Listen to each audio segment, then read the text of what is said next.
어릴 적 우리는 말로 싸웠습니다. 화를 내고 삐지고 화해하고 다시 또 웃으며 놀이터로 향했죠. 하지만 나이가 들수록 말은 쉽게 지워지지 않습니다. 어떤 말은 마음속 깊이 박혀 계속해서 되뇌어지고 상처로 남기 때문입니다. 특히 가장 가까운 사이에서 나오는 말일수록 그 파장은 더 크고 더 오래 갑니다. 너 그땐 왜 그랬어? 넌 원래 그런 스타일이잖아. 진짜 친구니까 말해주는 거야.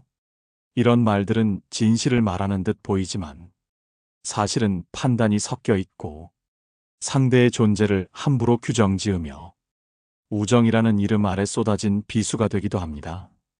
당신은 친구에게 건넨 말이 상대를 위해서였는지 자신의 불편함을 쏟아내기 위한 것이었는지 고요히 되짚어 본 적 있으신가요? 니체는 말했습니다. 말은 진리를 전달하는 도구이기 이전에 힘의 도구라고요.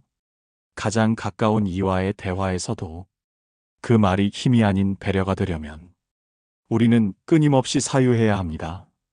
우정이란 서로의 민낯을 견디는 일이 아니라 서로의 취약함을 품는 연습입니다.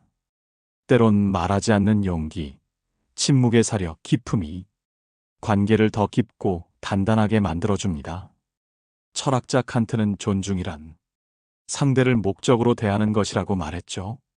상대를 내 감정의 배출구로 삼는 순간 그 관계는 이미 방향을 잃은 것입니다. 어떤 말은 영영 잊히지 않습니다.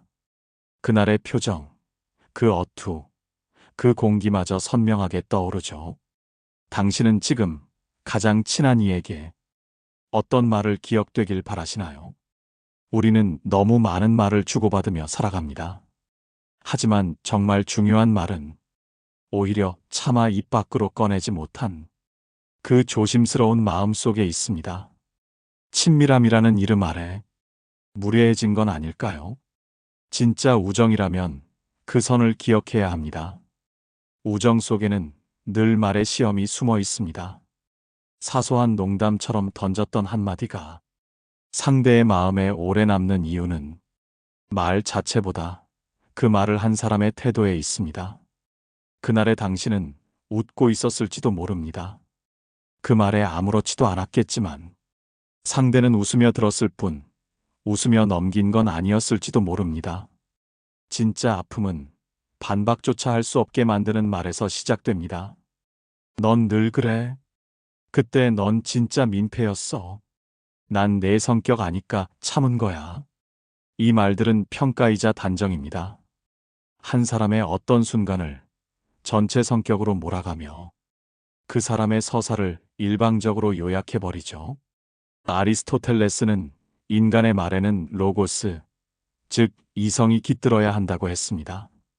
그러나 이성이 없는 말은 감정의 배설일 뿐, 그 말은 누군가의 마음을 찢고 우정을 후회하게 만듭니다. 왜 그런 말을 했을까? 그 순간에 당신은 어떤 감정이었을까? 화가 났었는지, 실망했는지, 혹은 그 말로 상대를 누르고 싶었던 건 아니었는지.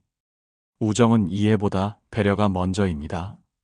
상대가 왜 그렇게 했는지보다 그 선택을 한 배경에 무엇이 있었는지 묻고 듣는 데서부터 진짜 대화는 시작됩니다. 사람은 누구나 실수하고 서툴고 불완전합니다. 그러나 그 불완전함을 마주했을 때 당신은 판단이 아닌 이해로 응답할 수 있는가? 노자는 말합니다. 말이 적을수록 마음이 고요해진다고요. 당신의 말은 상대의 마음에 고요를 주고 있는지 아니면 거친 파도를 일으키고 있는지 가만히 돌아보세요. 말은 의도와 다르게 흘러갑니다.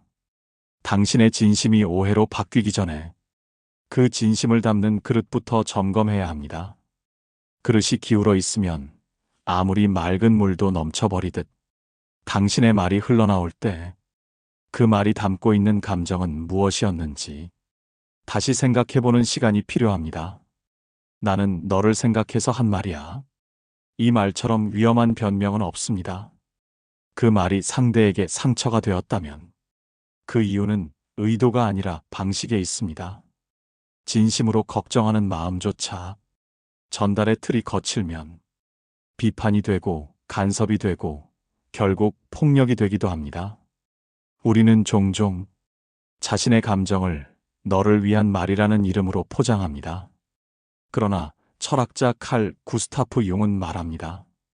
타인을 향한 당신의 태도는 당신 자신의 그림자에 의해 결정된다고요. 그 말은 정말로 상대를 위한 것이었을까요? 아니면 내 안의 불편함을 덜기 위한 감정의 분출이었을까요? 니체는 사람을 변화시키는 말은 조언이 아니라 그 사람의 고통을 함께 느끼는 공감이라 했습니다. 말은 때로 침묵보다 더 비겁할 수 있습니다. 상대의 마음을 헤아리지 못한 진심은 그저 독설로 들릴 뿐이니까요. 침묵이 약함이 아닌 이유는 그 안에 담긴 배려와 절제가 말보다 더 많은 것을 전하기 때문입니다. 우정은 누가 더 옳은 말을 하느냐의 싸움이 아닙니다. 누가 더 다정한 마음으로 다가서느냐의 여정입니다. 당신의 말이 옳았다 하더라도 그 말이 상처였다면 그건 실패한 말입니다. 노자는 말이 지나치면 듣는 이의 귀가 멀어진다고 했습니다. 과도한 솔직함, 무례한 조언, 자의적인 충고는 사람 사이의 신뢰를 갉아먹습니다. 친구란 내가 아픈 날 말없이 옆에 있어주는 사람이고, 내가 실수한 날 나를 대신해 말의 무게를 감당해주는 사람입니다. 그런 사람에게 던진 말 한마디가 그 모든 시간을 무너뜨릴 수도 있다는 것을 당신은 잊지 말아야 합니다. 우리는 말로 다가서고 또 말로 멀어집니다. 침묵은 때로 가장 따뜻한 이해의 표현일 수 있습니다. 그냥 농담이었어. 그 한마디로 모든 책임을 지우는 말이 있습니다. 하지만 농담은 언제나 웃음을 전제로 해야 합니다. 한쪽만 웃고 다른 한쪽은 멍해지는 순간, 그건 농담이 아니라 조롱입니다. 진짜 친한 사이라면 괜찮다고요. 그래서 더 아픕니다. 낯선 이가 아닌 마음을 허락한 이에게 받은 말은 더 깊이 박히고 더 오래 남습니다. 스피노자는 말했습니다. 사랑이 깊을수록 상처도 깊다고. 우정 역시 마찬가지입니다. 그 사람이 평소에 나를 어떻게 생각했는지 그 농담 하나로 들통날 때가 있습니다. 너 원래 좀 그런 스타일이잖아. 내가 늘 문제야. 웃으며 넘기기엔 그 안에 깃든 판단과 고정관념이 너무 날카롭습니다.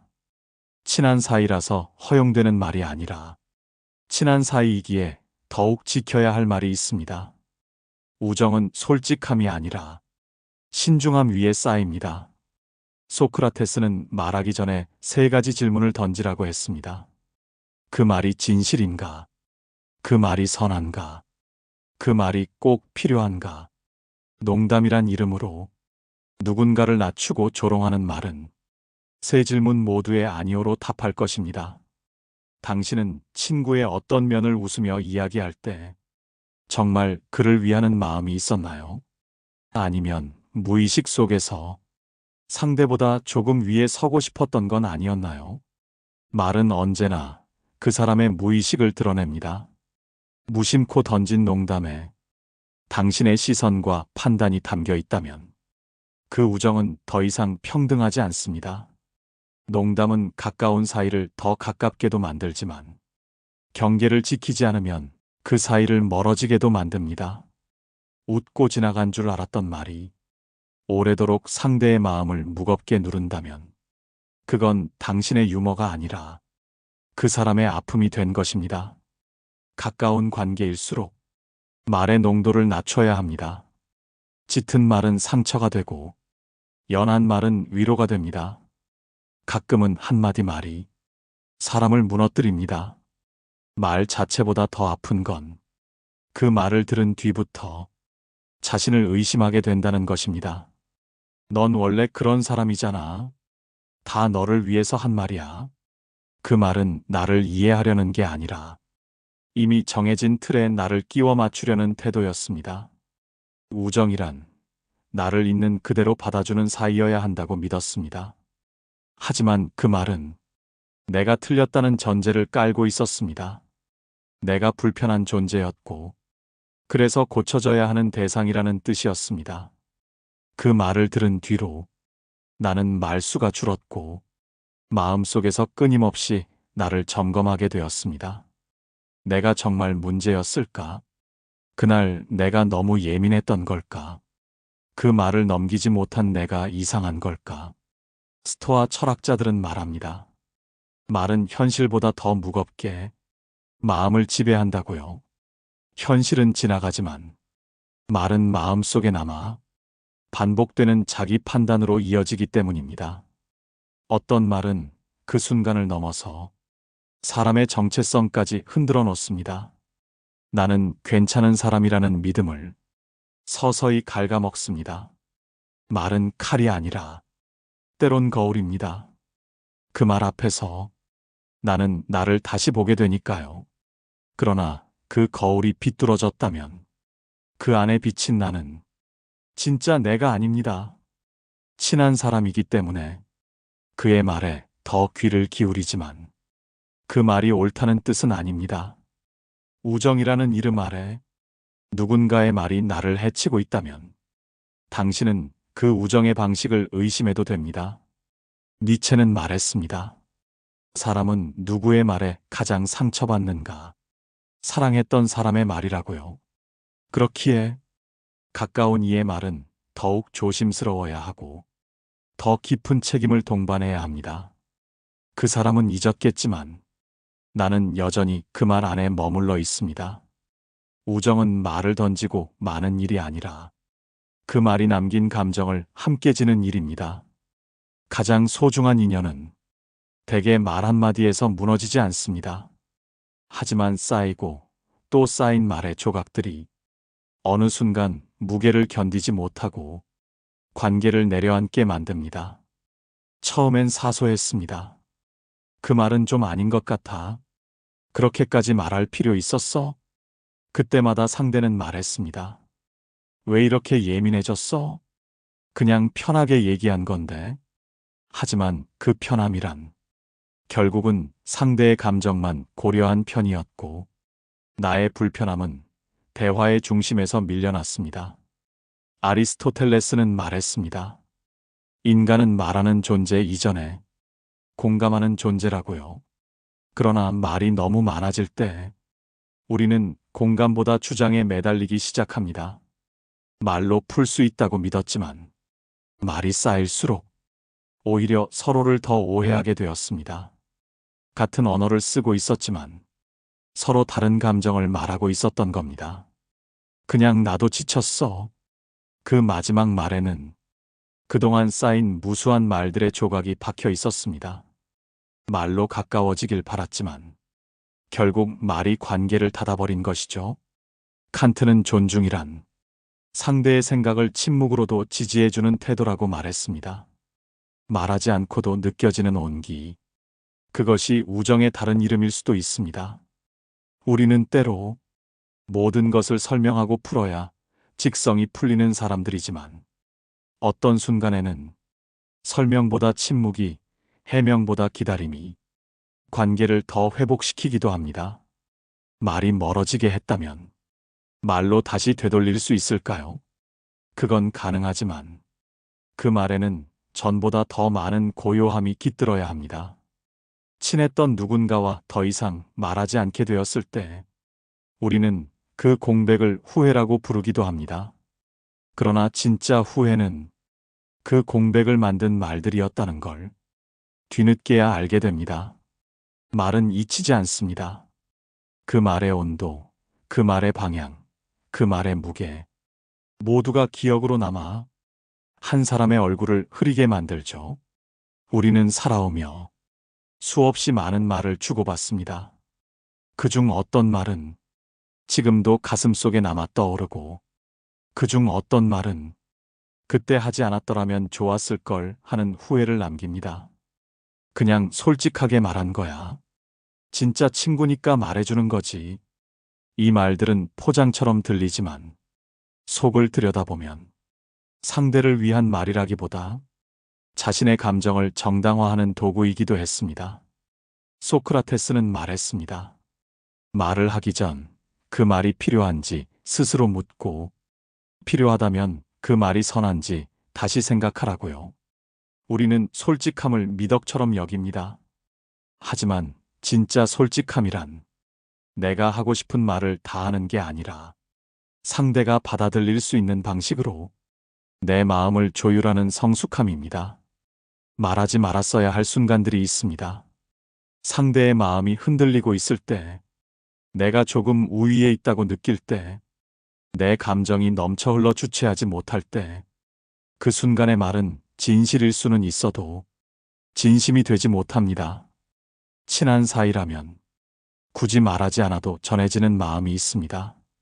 그 마음까지 굳이 설명하고, 굳이 논쟁하고, 굳이 이기려 들었기에 우리는 더 멀어졌는지도 모릅니다.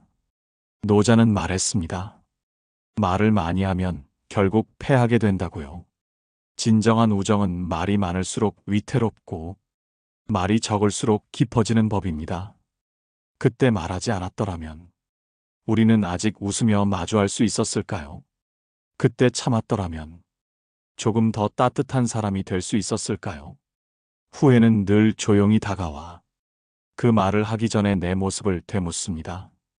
그 사람의 입장이었다면 그 말을 듣고 어떤 마음이 되었을지 한 번쯤 돌아보았더라면 결과는 달랐을지도 모릅니다. 친밀한 사이일수록 말을 아껴야 한다는 말은 결코 관계를 피하라는 뜻이 아닙니다. 오히려 그 관계를 지키고 싶다는 더 큰 의지의 표현입니다. 가까웠던 사람이 어느 날 서서히 멀어질 때 우리는 이유를 몰라 헤맵니다. 그 사람이 너무 예민했던 건 아닐까? 그저 삶의 방향이 달라졌던 건 아닐까? 스스로를 위로하며 잊으려 했습니다. 하지만 아주 가만히 그 마지막을 되짚어보면 어느 날의 대화, 어느 날의 말 한마디가 그 사람의 마음에 작은 금을 냈다는 걸 우리는 알고 있습니다. 내가 언제 그런 말을 했다고 그래? 그 정도 말도 못해? 가장 가깝기에 마음을 놓고 무심히 던진 그 말이 상대를 떠나게 했다는 것을 나중에서야 깨닫습니다. 스토아 철학자 세네카는 말했습니다. 말은 화살보다 빠르고 마음속에 깊이 박힌다고요. 특히 믿었던 이에게 들은 말은 이성이 아닌 감정으로 남아 평생을 흔들기도 합니다. 우리는 관계 속에서 무수한 감정들을 조율하며 살아갑니다. 서운함도 있고 피로함도 있고 견디는 날도 많습니다. 그러다 결국 더 이상 견디기 어려워졌을 때 사람은 말없이 떠나기도 합니다. 떠나기 전 그는 아마 그 말을 몇 번이고 되뇌었을 것입니다. 그 말이 우연이 아니었고 무심한 듯 반복되었다는 걸 느꼈기에 조용히 등을 돌린 것이겠지요. 말은 실수처럼 툭 튀어나오지만 그 말이 쌓이면 성격이 되고 그 성격이 관계의 끝을 정합니다. 니체는 한 사람의 인격은 무의식 중의 언어에서 드러난다고 했습니다. 당신이 아무렇지 않게 던진 말들이 당신이 어떤 사람인지 상대에게 알려주는 거울이 됩니다. 그 사람이 떠난 이유는 어쩌면 큰 다툼 때문이 아니라 당신이 계속해서 했던 작고 날카로운 말 때문이었을 수 있습니다. 우정은 견고해 보이지만 그 실은 섬세하고 연약합니다. 매듭이 풀리는 건 한순간이고 다시 묶는 건 오랜 시간의 진심이 필요합니다. 말은 주고받는 것이지만 침묵은 일방적으로 주어지는 메시지입니다. 말을 멈췄다는 건 더 이상 그 관계 안에서 자신의 마음이 안전하지 않다는 뜻이기도 합니다. 왜 말을 안 해? 뭐가 그렇게 서운했는데? 우리는 상대의 침묵 앞에서 답을 요구하지만 실은 그 침묵이 이미 답이었음을 뒤늦게 깨닫습니다. 친밀한 관계에서의 침묵은 단순한 무관심이나 회피가 아닙니다. 그보다 더 오래 참고 더 많이 이해하려 애쓴 끝에 더는 말해봤자 소용없다고 여긴 결과입니다. 소크라테스는 말했습니다. 말하지 않는 것에도 철학이 있다고. 때론 침묵이 가장 깊은 거절이자 가장 단단한 항의이기도 합니다. 우리는 흔히 말이 거칠어진 순간을 후회하지만 진짜 후회는 상대가 침묵했을 때조차 그 이유를 제대로 읽지 못했다는 데 있습니다. 말보다 더 분명한 신호는 말이 멈춘 그 지점에 있습니다. 관심이 줄어서가 아니라 지쳤기 때문에 말하는 것을 포기한 것입니다. 친한 사이라면 말없이도 눈빛과 숨결로 마음을 알아채야 합니다. 하지만 우리는 말이 없으면 그저 괜찮은 줄로만 착각하죠. 침묵이 길어질수록 관계는 굳어갑니다. 언젠가는 다시 풀릴 거라 믿지만 어떤 침묵은 그 자체로 관계의 끝을 선언하는 말입니다. 니체는 말했습니다. 진실은 외치는 이가 아니라 침묵하는 이에게 있다고요. 말을 거절한 사람은 말로 더는 자신을 지킬 수 없음을 안 사람입니다. 그 사람은 어쩌면 몇 번이고 말하려 했을 겁니다. 그러나 그때마다 당신의 반응은 말을 닫게 만들었겠지요. 그건 내 착각이야. 내가 뭘 그렇게 잘못했는데. 결국 그는 침묵을 선택했고 당신은 말이 없다는 이유로 그를 오해했을지도 모릅니다. 어느 날 문득 아주 사소했던 말 하나가 떠오릅니다. 그 말로 인해 마음이 흔들렸고 그 말 때문에 잠시 멀어졌던 누군가가 생각납니다. 말은 순간이지만 그 여운은 오랫동안 남아 때로는 얼굴보다 더 선명한 기억이 됩니다. 우리는 모두 한 번쯤 누군가를 아프게 했고 또 누군가에게 아팠던 말을 들으며 그 관계를 놓아버렸습니다. 이제와 돌이켜보면 그 말이 그렇게까지 아플 이유는 없었을지도 모릅니다. 하지만 말이라는 건 의도가 아닌 방식이 남는 것이고 그 방식 속엔 관계의 민낯이 담겨 있었습니다.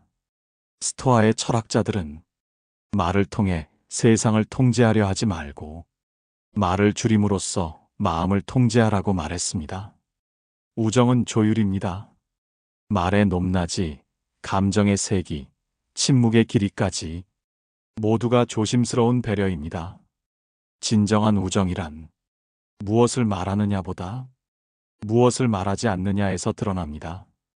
그 사람을 믿기 때문에 굳이 설명하지 않고 그 사람을 소중히 여기기 때문에 거친 감정을 삼킬 수 있는 용기. 우정은 평등한 시선 안에서 피어납니다. 조언이 아닌 이해로, 판단이 아닌 공감으로 말을 주고받을 수 있을 때 비로소 그 관계는 오래갑니다. 노자는 가장 강한 관계는 물처럼 유연하다고 했습니다. 말로 벼린 칼이 아닌 침묵으로 감싼 물처럼 유순하게 그러나 깊게 그 사람과 다시 마주할 수 있다면, 한때 멀어졌던 친구가 있다면 그 이름을 조용히 불러보세요. 그 말에 담긴 후회와 그리움이 다시 이어질 수 있는 다리가 되어줄지도 모릅니다. 우정이란 오래도록 말을 아껴주고 가끔은 침묵으로 안아주는 사람을 곁에 두는 일 아닐까요? 이 영상이 마음에 닿았다면 좋아요와 구독은 다음 영상을 준비하는데 큰 힘이 됩니다. 오늘 하루 자신에게 가장 따뜻한 사람이 되어주시길 바랍니다. 감사합니다. 인생지혜였습니다.